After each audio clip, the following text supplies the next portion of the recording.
Okay. Actually, my question has already been answered. That often happens. And I think one day we're all going to come here, and once we're all in presence, we won't have any questions for you. That's true. That would be wonderful. And you're going to be out of business. Yes. Yes, that would be wonderful. So, actually, my question was, could you elaborate on ego versus healthy self-esteem? Ah, yes. Okay.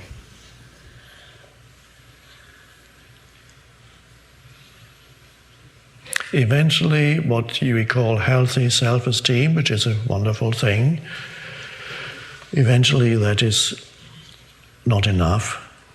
And as a human being evolves, that healthy self-esteem is no longer satisfying as you grow older and is transcended. And what takes its place is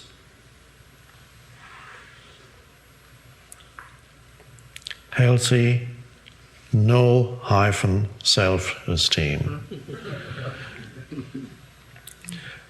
The self-esteem, of course, means that you are reasonably satisfied with who you are as a person and the achievements of the person, what the person can do, or what the person knows, or what the person possesses, and you compare what the person can do, abilities, what the person knows, knowledge, or what the person has in terms of possessions.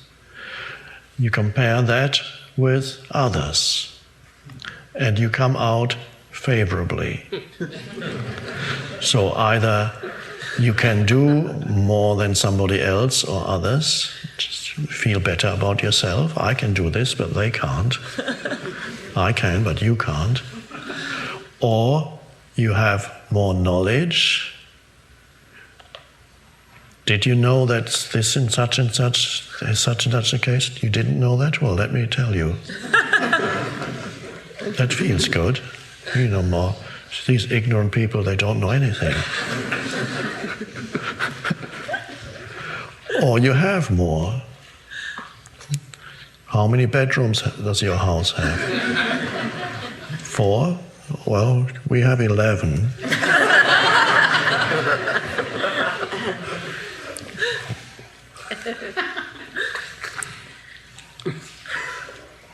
Do you have an advanced degree? No? I have 2 PhDs. And that's fine. It starts with a child already. It says, look what I can do. I can jump further than you. And that for the child it's fine. There's no point in telling a child, don't do that, because your ego is arising. No, the child has to go through that. And it is better to have healthy self-esteem, as you describe it, as it's usually described, than extremely low self-esteem. I'm no good. Everybody's better than me. I have nothing. Life has treated me unfairly. There's a self-image there also, as there is a self-image in healthy self-esteem. One, of course, is much nicer than the other. It's more pleasant to live with healthy self-esteem than with a low self-esteem, or unhealthy self-esteem, one could call it. But they're both identification with some kind of form. And you compare the form of who I am with the form of others, and you are better, at least in one area, you must be. And that's satisfying, but there's still, you're trapped in form and you're depending on, for your sense of value or worthiness, you're depending on, ultimately, to put it bluntly, others who have less or know less or can do less than you. And that's fine. Doesn't mean you shouldn't strive to do great things or to have things or to know things, But the question is, ultimately, is that a satisfying basis for your sense of who you are? And in the long term, it is not. It is not satisfying. That is why people who are maybe very happy with what they possess, after a while, there's an emptiness that comes, not the spiritual emptiness, a sense of emptiness of what's it all about. And even things you can do, a time may come when you can't do it anymore. Whatever it is that you do that's so great. Playing an instrument, the great pianist, wonderful, why not be a great pianist?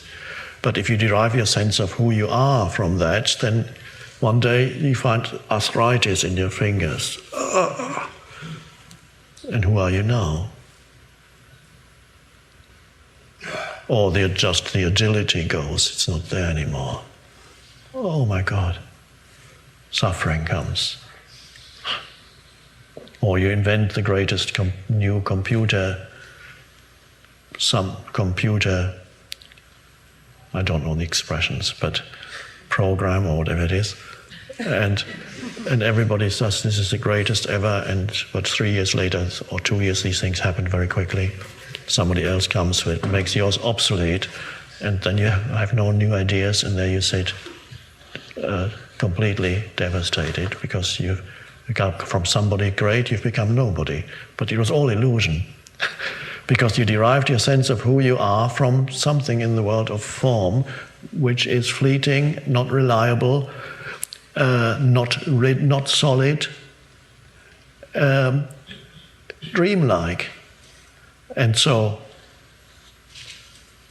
the true self-esteem comes from not identifying with form. Now, whether we even want to call that self-esteem, I don't know. The true sense of worthiness and of power, true power, comes when you realize the formless in yourself, that dimension, and that all power comes from that. But it's not, it goes far beyond the person that you are. And then you are rooted in the formless, so to speak, or you are it, and that there's enormous sense of worthiness in there, but it's not comparative. It's not more than. You see the same worthiness in everyone, even if they don't know it for themselves yet. So there is power, but not more than. There's just the power of life itself, and you know everybody is an expression of that, although they may not know it yet. Everybody. So this is, you transcend conventional self-esteem, and it doesn't mean you lose your sense of worth. It shifts into something much deeper. So every human really is. There may even be some children these days who don't need to go through the egoic stage anymore. That is possible. But traditionally, and humans had to go, many probably still have to go through the stage where they identify with form, develop some self-esteem, do something that you feel good about, you can do it, and then comes the time going beyond. Except perhaps, as I said, some advanced souls who may be coming into this world, already in this world as children, who don't even need to identify with that anymore.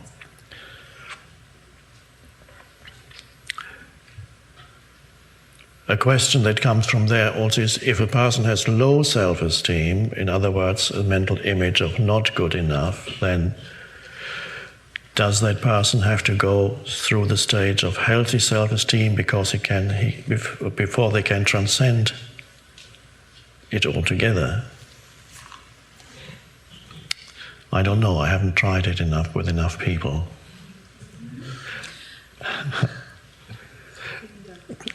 It may well be that the unhealthy self-esteem, if it leads to a state of suffering, great suffering, you may be able to, with the help of a teacher, go from there to no self.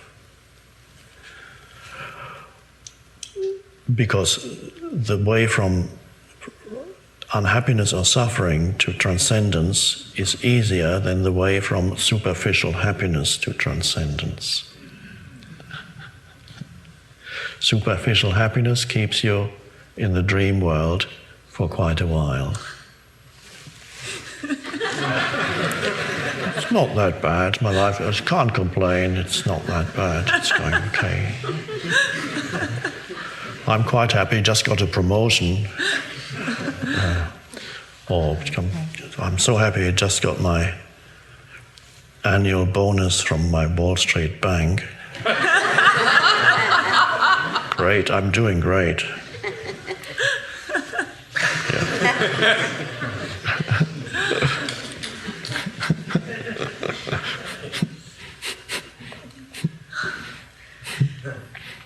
So from there, the transcendence is not directly from Wall Street, probably not. But if you go from Wall Street to prison, then